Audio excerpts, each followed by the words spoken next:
Hi, this is Dennis with Second Chance Tackle. We're going to preview for you the reels that I'll be working on this week, or at least some of the reels I'll be working on this week, as we kind of enter into the holiday weekend. We're in the peak of our fishing season now. A lot of the limited species are opening up for their seasons.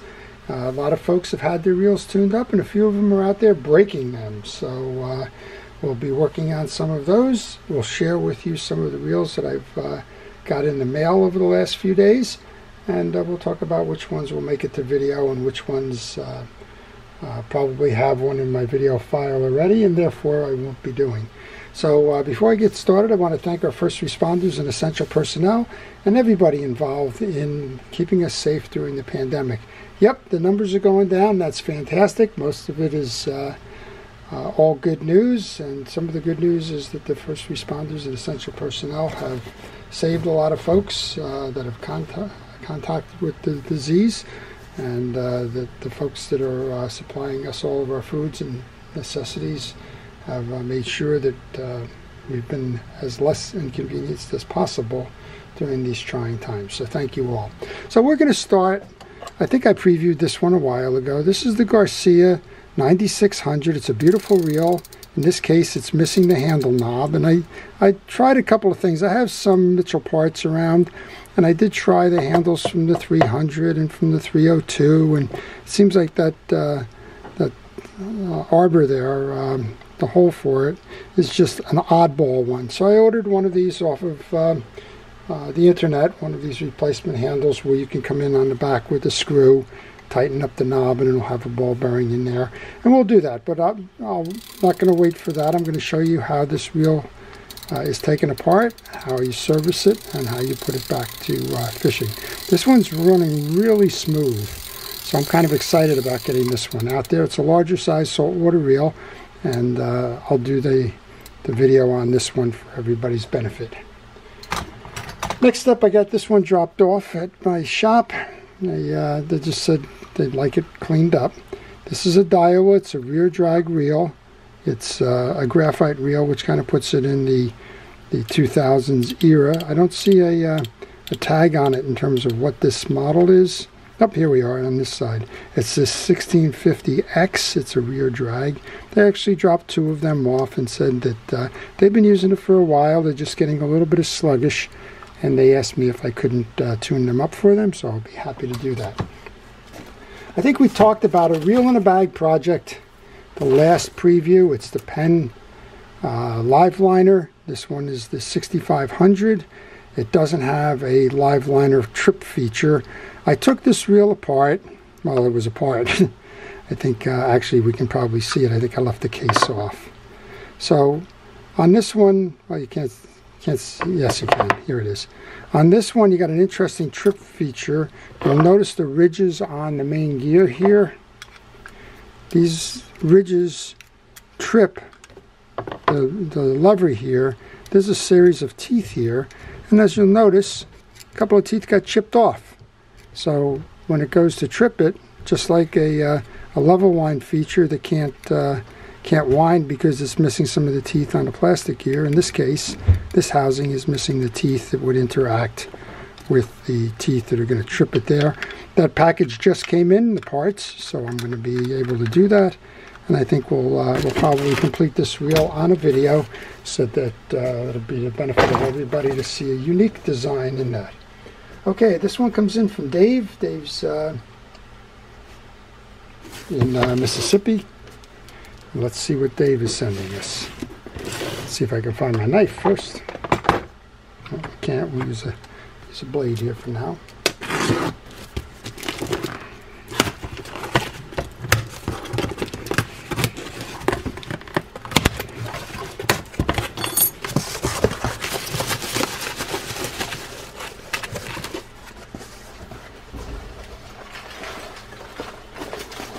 Dave's sending me a box of popcorn. Well, that'll take the afternoon to clean that desk off.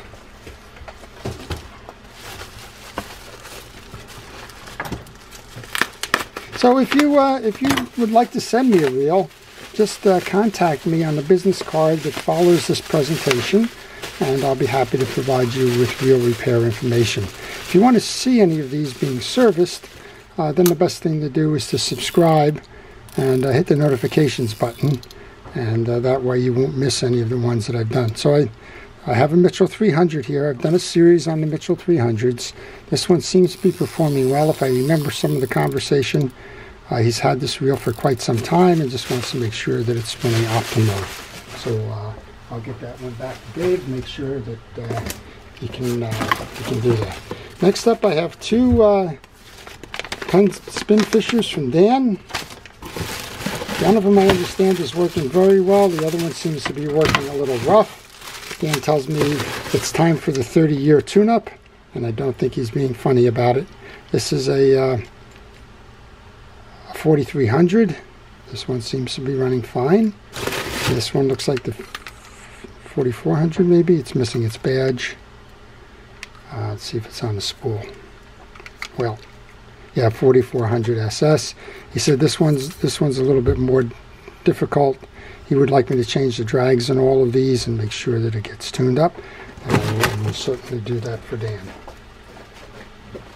So if you have questions on any of these reels, or maybe you're working on a reel and you're having a little bit of a problem with them, whatever the case, if you would like me to try and help you out, I will. Just leave your questions in the comment section, and if I can answer them for you, I certainly will give it a try. If you're stuck with like a orientation on a piece, or you're not quite sure where a piece goes, then what I would like you to do is send me a picture to my email. That's the best thing to do there. Okay, I have two Penn Level-Matics here. I've done pretty much the whole line of Level-Matics in my library, so if you would like to see them, just kind of dial in on my library, do a search, and you'll find them there.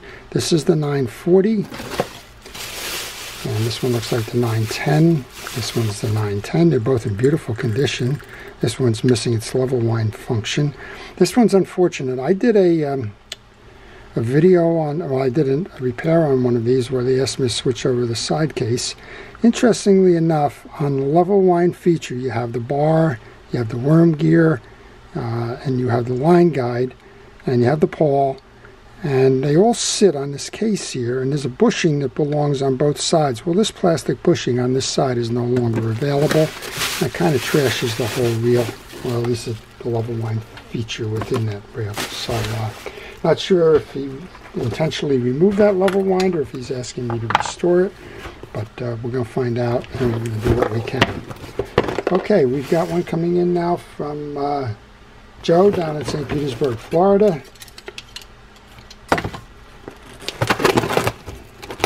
Let's see what Joe is bringing.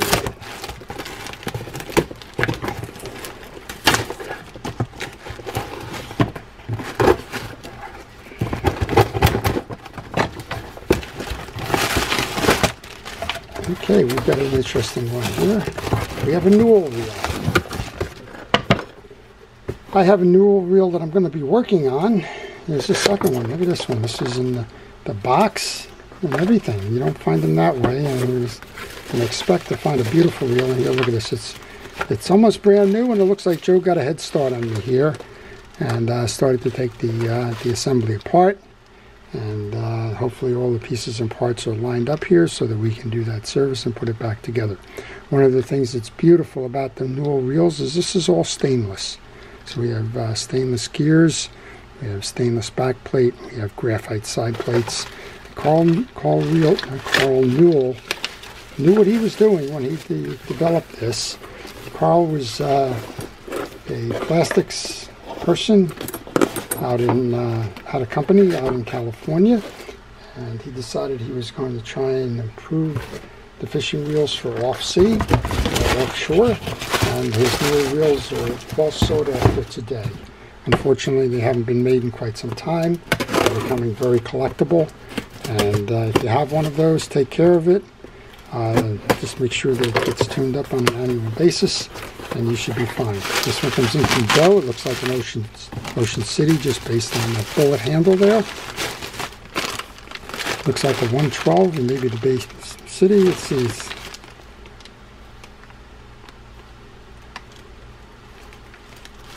He says the handle interferes with the spool.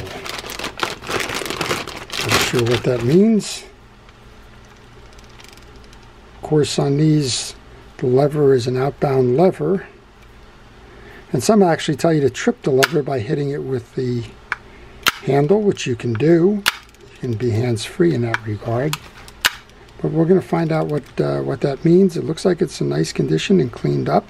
I may have to call Joe on this one to find out exactly what he's asking me to do with that reel, because it seems like it's doing what it should be doing. Joe has been working on a couple of Ocean City reels. I think he sent me this one because he was stumped, and we'll see if we can get that one cleared. All right, last one comes in from South Carolina. I really got to go find my knife somewhere. I'm sure it's, I was just working on some stuff on the other side of the shop, and I'm sure it's sitting over there. I should have prepared myself a little bit better before I started the video, but that's life.